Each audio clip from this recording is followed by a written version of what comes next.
جو میرا تصور ہے، اور چونکہ ان میں روح نہیں ہے. میں جو بات کر رہا تھا وہ رہ گئی تھی، پھر دوبارہ یاد آ گئی. میں نے جو 3 لیولز معین کیے، ان میں سے پہلا لیول جو ہے نور، ملائکہ، ارواح، یہ عالم امر ہے. اور دو لیول نار والا، ناری کروں کا، اور یہ خاک اور زمین کا، اور زمینی حیوانات اور زمینی نباتات، اور انہی میں سے ایک انسان، یہ عالم خلق. عالم امر میں ٹائم ایلیمنٹ ہے ہی نہیں. روح کو کوئی وقت درکار نہیں ہے، یہاں سے کروڑوں میل جانے کے لیے کوئی وقت درکار، نہ روح کو نہ فرشتے کو کوئی وقت درکار.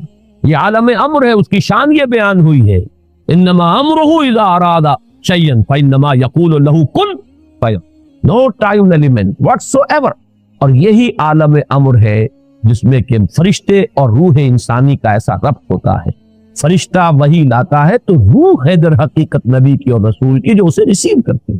جیسے کہ آپ کو معلوم ہے کہ آپ کی فضا کے اندر اس وقت جو بھی ٹرانسمیشن ہو رہی ہے ریڈیو کی، ٹیلی ویژن کی، وہ تو فضا میں موجود ہے.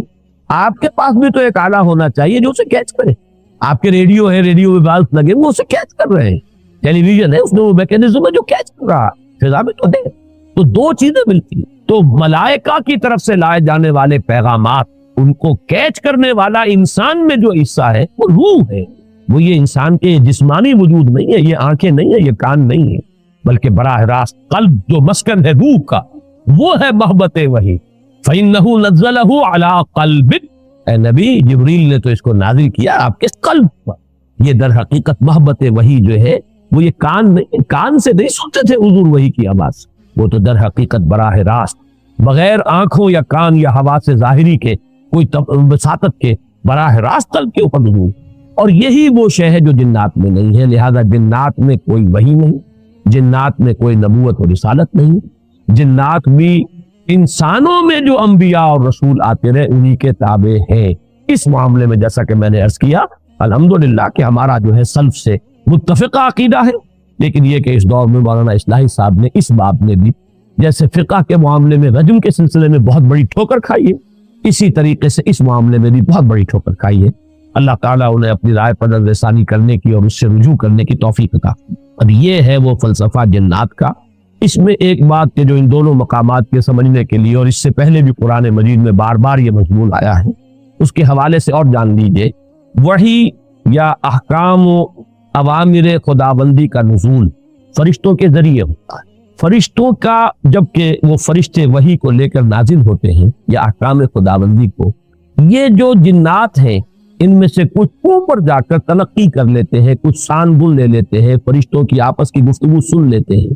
اس سے جو حقائق اور واقعات انہیں معلوم ہوتے ہیں، وہ اس دنیا میں آ کر جو کاہن قسم کے لوگ یا عامل قسم کے لوگ، کاہن قسم کے لوگ، کہانت کا جو بازار دنیا میں چلتا رہا، کاروبار ہوتا رہا، وہ اس اعتبار سے ہوتا تھا. اور آج دنیا میں جو اسپرچوئلزم کے نام سے ہو رہا کہ یورپ کے اندر ایک بڑا فلسفہ ہے، بڑا فن ہے. وہ آپ کے والد کی روح کو بلوا لیں گے اور وہ والد کی روح آ کے کہے گی بھائی میں تمہارا والد ہوں. وہ یاد کرائے گی کہ میں دیکھو اس اعتبار سے پہچانو، میں اس واقعے کو، اس واقعے کو، ساری چیزیں وہ بیان کرے گا. اور لوگ سمجھتے ہیں کہ ہمارے والد کی یا والدہ کی یا دادا کی یا دادی کی روح سے کرا. یہی شیاطین ہے در حقیقت کہ جو دھوکہ دے رہے ہیں اور گمراہ کر رہے ہیں انسانوں کو. اور یورپ کی اسپرچوئلزم کا بھی در حقیقت پورا میکینزم انہی جنات کے حوالے. فرشتے کبھی اس کاروبار میں ملوث نہیں ہو سکتے. وہ بہت مقدس ان کی ہستی ہے اور وہ اس طرح کے معاملات سے منزہ ہے، اعلیٰ اور عرفہ ہے. لیکن جنات کے اندر یہ سارا دھندا موجود. یہ جو خبریں لینے کے لیے دور تک جاتے تھے اور سمائے دنیا تک ان کی رسائی ہے، یہ جو سب سے نیچے آسمان ہے اس تک، یہاں تک یہ پہنچ سکتے. اب اس کی حقیقت ابھی ہم پر منتشر نہیں، میں بھی نہیں جانتا کہ اس سے مراد کیا ہے سمائے دنیا. آیا ہم نظام شمسی جہاں ختم ہوتا ہے اسے سمائے دنیا کہے؟ ہو سکتا ہے ایک توجیہ ہے کہ ایک دنیا کا یہ جو سولر سسٹم ہے اس کا ایک حد آ جائے کہ سولر سسٹم کی شاید وہ سمائے دنیا ہو. پھر یہ بے شمار سولر سسٹم جس ایک وہ جو سٹار میں نے کہا ایک ستارے کے گرد جو چکر لگا رہے، ہو سکتا ہے کہ اس کی جو وسعت ہے وہ دوسرا سما ہو، گیلیکسی جو ہے وہ تیسرا سما ہو، اس سے اوپر جو ہے کوئی اور وسعت بندہ ہوا. اس میں کوئی توجیہ میں اس وقت نہیں کر سکتا، صرف ایک امکان پیش نظر ہے کہ شاید یہ سولر سسٹم کی جو حدیں ہیں وہ ممکن ہے کہ وہ سمائے دنیا ہو اور وہاں تک ان جنات کی رسائی ہو جائے اور وہاں سے یہ خبریں لاتے ہیں. اس میں جھوٹی سچی اپنی طرف سے ملاتے ہیں، کچھ نہ کچھ پیش گوئیاں جو ہے وہ صحیح ہو جاتی. کاہن نے کہا یہ ہوگا اور وہ ہو جاتا. اس سے ان کا دھندا چلتا ہے، کاروبار چلتا ہے، اسی سے وہ لوگوں کو گمراہ. لیکن یہ بات اہم ہے قرآن کو سمجھنے کے لیے، اس کا بہت اہم تھیم ہے. جب بھی کبھی اللہ کسی نبی یا رسول کو مبعوث فرماتا تھا، کہہ رہا ہوں ہے نہیں، اس لیے کہ سلسلہ بند ہو چکا، میں ہمیشہ اب محتاط ہوتا ہوں کہ اس میں ہے کا لفظ ہی استعمال نہ کیا، اس لیے کہ وہ دروازہ بند ہو چکا.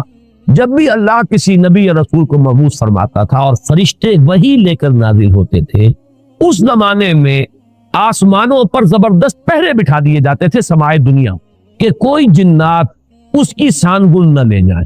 اب آپ اس کا اندازہ کیجئے، اگر کہیں وہ لے اڑے وہاں سے اور آ کر اپنے کسی کاہن کو بتا دے کہ اب محمد پر یہ وحی آنے والی صلی اللہ علیہ وسلم، تو نتیجہ کیا نکلے گا؟ وہ پہلے سے بتائے گا کہ دیکھنا کل یہ بیان کریں گے محمد کی یہ وحی مجھ پر نازل ہوئی ہے، تو سارا کا سارا معاملہ چوپ ہو جائے.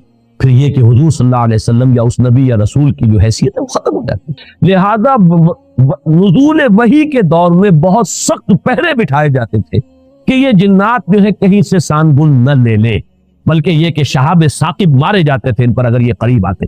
یہ ہے جو قرآن مجید میں بہت جگہوں پر یہ فنومینن جو ہے اس کا ذکر ہے، اور اس سورہ مبارکہ میں بھی اس کا ذکر جو ہے بڑی تفصیل کے ساتھ آئے. اس وقت جو ہے پہرے بٹھا دیے جاتے تھے، اور یہاں تک اس سورہ مبارکہ کے آخر میں تو آیا ہے کہ اللہ تعالیٰ جب بھی کسی رسول کو بھیجتا ہے تو اللہ تعالیٰ اس کے لیے پہرے بھیجتا ہے. یہ آخری آیت میں آپ کو سنا رہا ہوں، اس کی آخری آیات کے قریب ہے. الا من ارتضى من رسول فانه يسلك من بين يديه ومن خلفه رصدا. جب بھی کبھی وہ نبوت کا پیغام یا رسالت کا پیغام جو وہی اللہ تعالیٰ بھیجتا ہے تو اس کے آگے اس کے پیچھے پہرا لگاتا ہے، پہرے دار بھیجتا ہے کہ اس کے اندر سے کوئی لے نہ اڑے یا اس میں کوئی اور چیز شامل نہ کروا دے. شیاطین جو ہے اور اس سے جو ہے اس وحی کی جو سینکٹی ہے وہ مجروح ہے. تو یہ بھی ذکر جو ہے اس سورہ مبارکہ میں موجود ہے. اب جیسا کہ میں نے عرض کیا تھا یہ باتیں تو ہوئی تمہیدی اور کافی طوالت ان کی آج ہو گئی ہے، لیکن یہ کہ اب ہم اس کا ترجمہ بھی کر لیتے ہیں. لیکن ترجمے سے پہلے میں عرض کر دوں، روایات میں دو واقعات ہمیں ملتے ہیں کہ جن میں ذکر ہے کہ حضور صلی اللہ علیہ وسلم کے علم کے بغیر کچھ جن آپ کو قرآن پڑھتے ہوئے سن گئے، قرآن سنا آپ کی بات سے. ایک تو روایت وہ ہے جو حضرت عبداللہ ابن عباس سے ہے رضی اللہ تعالی عنہما. یہ روایت بخاری میں بھی ہے، مسلم میں بھی ہے، ترمذی میں بھی ہے. ظاہر بات ہے بخاری مسلم میں ہے تو کسی اور کا ذکر کرنے کی ضرورت نہیں. حضرت ابن عباس رضی اللہ تعالی عنہ سے یہ منقول ہے. وہ فرماتے حضرت ابن عباس رضی اللہ تعالی عنہما، اس لیے کہ حضرت عباس بھی صحابی ہے اور ابن عباس بھی صحابی ہے.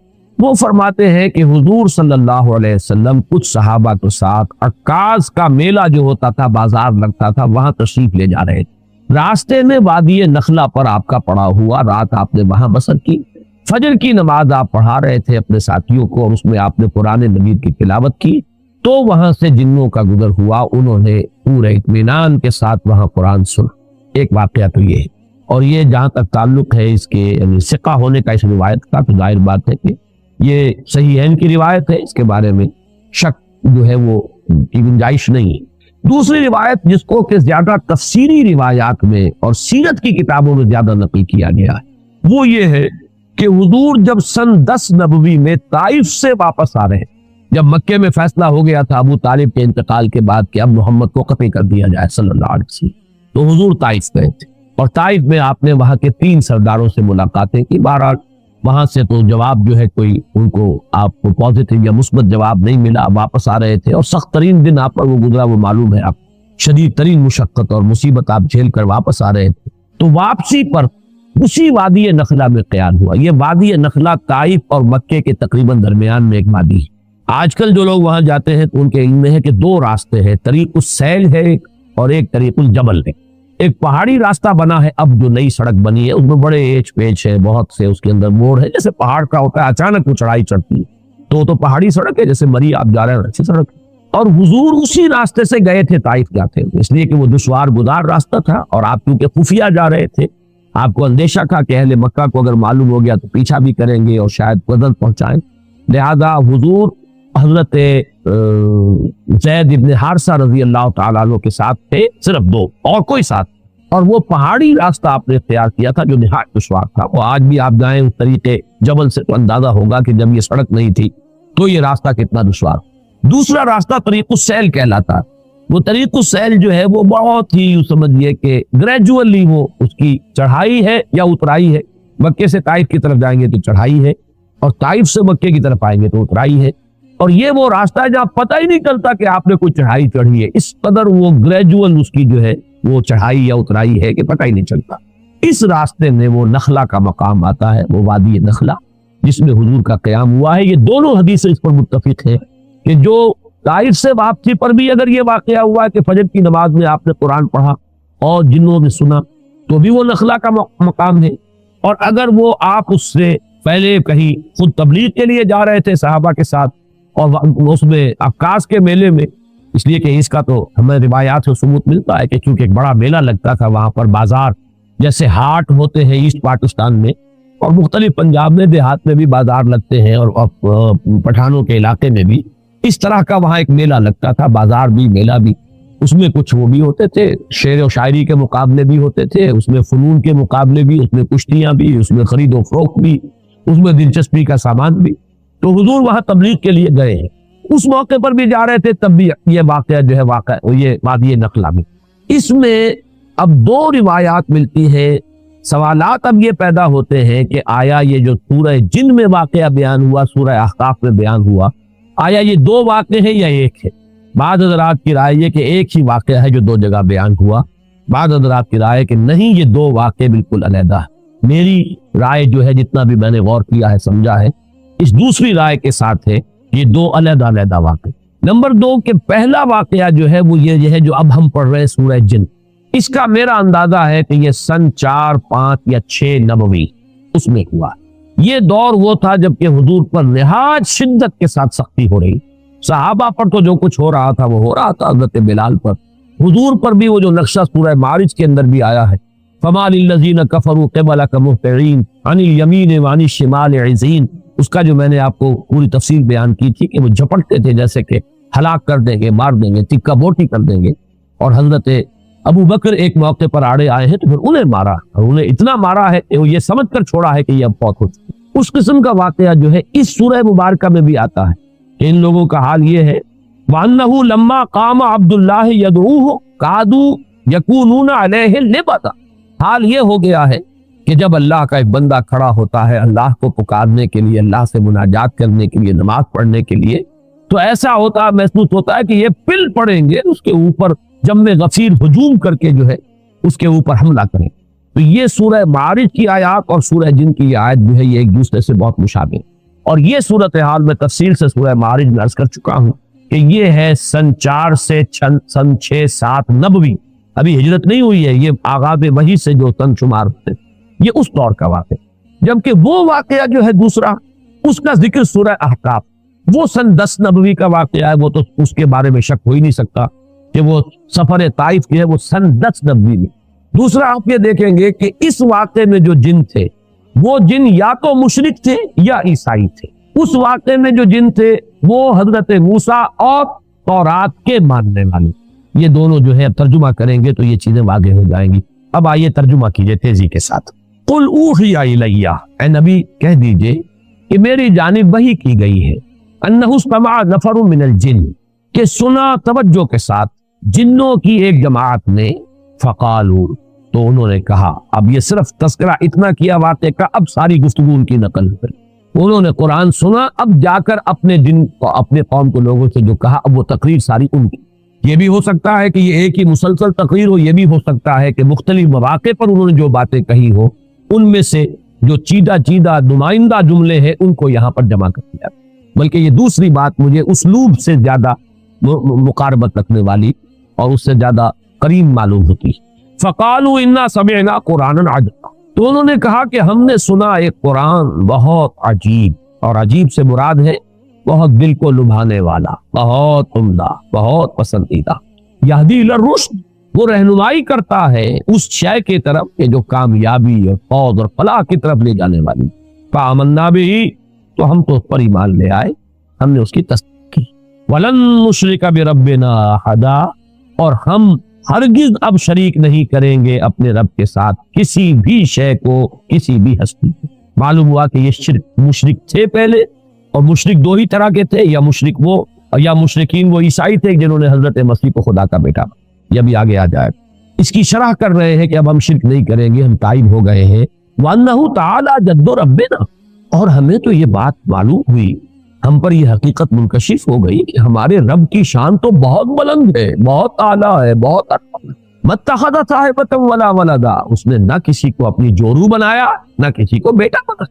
وَأَنَّهُ كَانَ يَقُولُ سَفِيهُنَا عَلَى اللَّهِ شَطَطًا، اور ہمارا بے وقوف یا ہمارے بے وقوف جو کچھ اللہ کی طرف منسوب کر رہے تھے وہ تو بڑی غلط بات، بڑی گستاخی کی بات، بڑی ہی گمراہ کن باتیں تھیں جو وہ کہہ رہے تھے. وَأَنَّا ظَنَنَّا، اور ہم یہ سمجھتے رہے، اس گمان میں رہے، اس حسن ظن میں مبتلا رہے، أَلَّن تَقُولَ الْإِنسُ وَالْجِنُّ عَلَى اللَّهِ كَذِبًا، کہ جن اور انسان اللہ کی طرف تو کوئی غلط جھوٹ منسوب نہیں کریں گے. ایسی کون ایسا شامت کا مارا ہوگا جو اللہ تعالیٰ کی طرف غلط بات منسوب کرے. لیکن ہمیں معلوم ہوا کہ ہمارے یہ لوگ، ہمارے یہ لیڈر کہہ لیں جو بھی کہیں، ہمیں بہت غلط پٹیاں پڑھاتے رہے. ہم اس گمان میں رہے، انا ظننا لن تقول الانس والجن علی اللہ کذبا، اللہ کی طرف غلط بات ہے.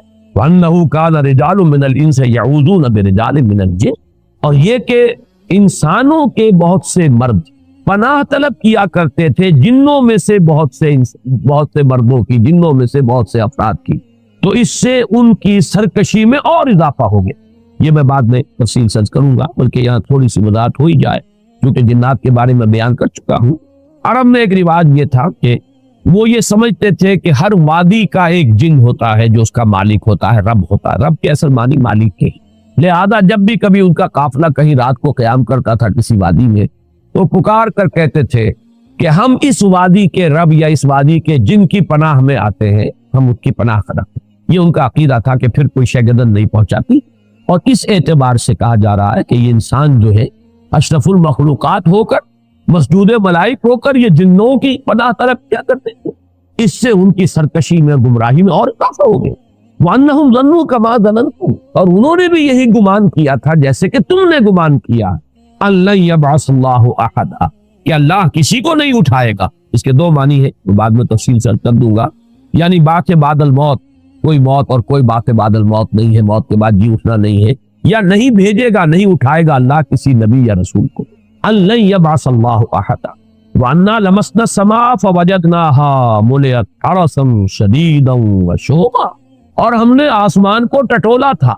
یہ وہی جو خبریں لینے کے لیے جایا کرتے تھے، تو ہم نے آسمان کو ٹٹولا تھا، سانگل لینے کی کوشش کی تھی، تو ہم نے پایا تھا اسے کہ اسے بھر دیا گیا. مُلِئَتْ، ملیان کہتے ہیں کوئی شے جو بالکل بھری ہوئی، تو مُلِئَتْ حَرَسًا، کہ پہروں سے، پہرے داروں سے بھر دی گئی ہے. شدیداً، بڑا شدید پہرا لگا دیا گیا ہے. وَشُہُبًا، اور یہ جو شہاب ثاقب ہے ان کا بڑا سٹاک جمع کر لیا گیا. میزائل کھڑے ہوئے وہاں پہ کہ اب اگر کوئی جائے گا